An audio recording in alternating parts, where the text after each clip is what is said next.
Welcome back. 3 out of 4 gone. It is time to bust our last DevOps myth. The last thing that is true, just not true for you yet. And this one is very simple. You hear it all the time. Success comes from automated unit testing. We need more unit tests. Our test coverage isn't high enough. There's even a single simple measure that tells you whether you've got it right. The only problem is that measure is totally useless. This myth is wrong, and you actually need to do something else. The problem is that large chunks of code are nearly impossible to test in their current form. The reason you don't have great test coverage is because these pieces of code are hard to test. And in fact, these pieces of code are the ones that cause you the most problems. You could add a large amount of test coverage over all the other code, and it wouldn't make a lick of difference. You'd still have the same bugs. They'd still come from the same place. You can even use advanced testing tools to test this code with mocks and dependency injection and all sorts of things that allow you to test it as if it were easily separated good code. And it will still generate the same bugs, just like we talked about in the first couple myths. This is extremely discouraging. So in fact, what happens is if you focus on getting more unit tests, teams avidly go after that. They go after it on the code that is easy to test. They use the advanced tools and techniques to test it even on some of the bad code, just not in ways that make the code any better. They see they get exactly the same results as they had before. They get extremely discouraged. They're putting in a tremendous effort and getting nothing out of it. And the change effort naturally fizzles out. DevOps is seen as worthless and not going to help your company.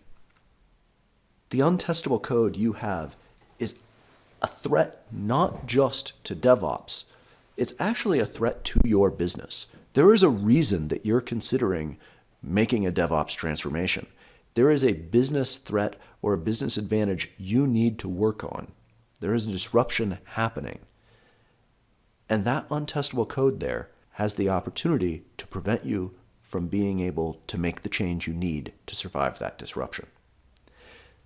So this code needs focus all across the business from the highest level through the individual person, and not just in the dev team, actually. Doing this well really requires focus around the whole company.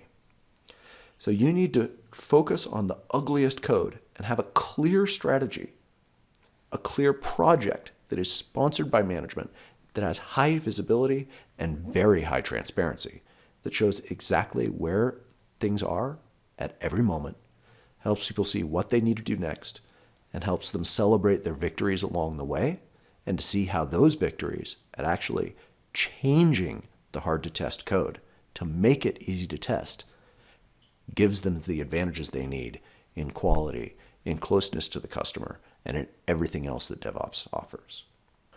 Of course, I understand it's expensive to refactor all the bad code. Yes, it is expensive. However, first and foremost, you're intending to spend a lot of money here. DevOps is not cheap. You're going to pay a lot for tools, and you're going to pay a lot for the devs to write all those tests. And your multi-million-dollar investment won't make a lick of difference unless you do something about that code. So while you might not think you can afford to refactor all that bad code, you actually can't afford not to. So we need to find a way to make it affordable. And that fundamentally is going to fall squarely on the shoulders of the management team and the coaches. The first thing you need to do is create transparency about the problems. You need to be able to identify in your code base what are the things that cause challenges. What are the things that make it so the first 3 myths we've been talking about are actually myths? And then you need to be able to write tools that can automatically find those, because you're going to run those across your entire source base, your entire set of database definitions, your entire set of ops deploy scripts, every piece of tech source you have, at least once a day. Because you need to create a visualization graph that shows here's precisely where we are today and how that has changed over time. And then allow teams to be able to drill down and see, okay, we've got 100,000 problems. I've got 5,000 problems, and here are 3 that I could do something about. I'm going to take those 10 minutes, now that I know what I could do that's useful, and I'm going to spend those 10 minutes to change one of those. Okay. And then you need to share that progress broadly. Everybody needs to know. This is the big visible chart on the wall for the project of getting to DevOps. And when you get these blockers down to 0, you'll be able to adopt DevOps easily. The myths will become truths. The next step is that you might not be able to afford several of those changes.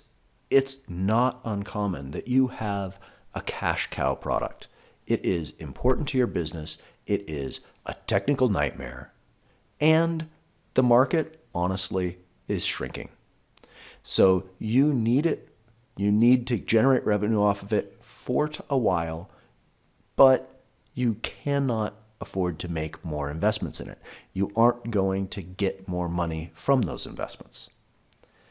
This is why you need to make strategic choices. Some of these problems you're going to choose to fix. Some you're going to choose to make irrelevant. That cash cow product, perhaps it's time to start investing in the replacement that changes the whole market, disrupt the market, kill off the entire business by making a new business. Maybe you've got some libraries you need to swap out from one library to another. Maybe there's a vendor you need to start a relationship with or end a relationship with. There are many options other than fixing the code. Fixing the code is the one most in the company's control. It's the one that's the most incremental, and it's the one that's the most common individual solution. But the other solutions are all extremely viable, and across your portfolio, you will need to use all of them. The last thing is you need to make this project and these fixes feature level critical. What I mean is, at the end of the year, in years in the past, if teams didn't ship their features, then people on that didn't get their bonuses or their raises or their promotions. If teams shipped their features but had a lot of bugs, well, depends on the company. At a lot of companies, they get their bonus, their raise, they get a little slap on the wrist. At other companies, they don't get their bonus or raise, but it's not too bad. If, however, in the past, they went after and prevented those bugs but missed some features, they often get fired. You need to change this because you're asking them to make those changes and they're gonna do fewer features as a result. And you're not going to necessarily know which ones because it has to do with whatever code is the most awful. So for any person whose annual review involves shipping a feature, and that includes a lot of the exec team, it includes mid-level management, it includes your product owners, it includes your devs, it includes all sorts of people. They need a same level review target for addressing the untestable code. If they miss either one of those, it has to be equivalent. And then, of course, you need a ton of support through the year so that everyone can work on these just as much as you've got all those structures for managing features. You've got your portfolio planning, your roadmap planning, your iteration planning, your feature level decomposition. You've got teams of requirements engineers. You've got roles. You've got responsibilities. You've got structure to support features. If you're like most companies, right now all you've got to support code quality and fixing bad code is devs, please do that, but not if it makes you slow down. You need an equal amount of structure and reinforcement and clear management support, and clear business organizational support around this effort. Otherwise, everyone will continue to make the choices they're making today, and you'll get the results that you had yesterday. You can only go as fast and as far as your most untestable code. So, if you're a dev, your responsibility here is to make sure that your code problems are visible to everybody in the company. And this takes great courage. In the past, it's been your responsibility to hide them from everybody in the company. The product owner does not want to know why a story is slow. They don't want it to be slow.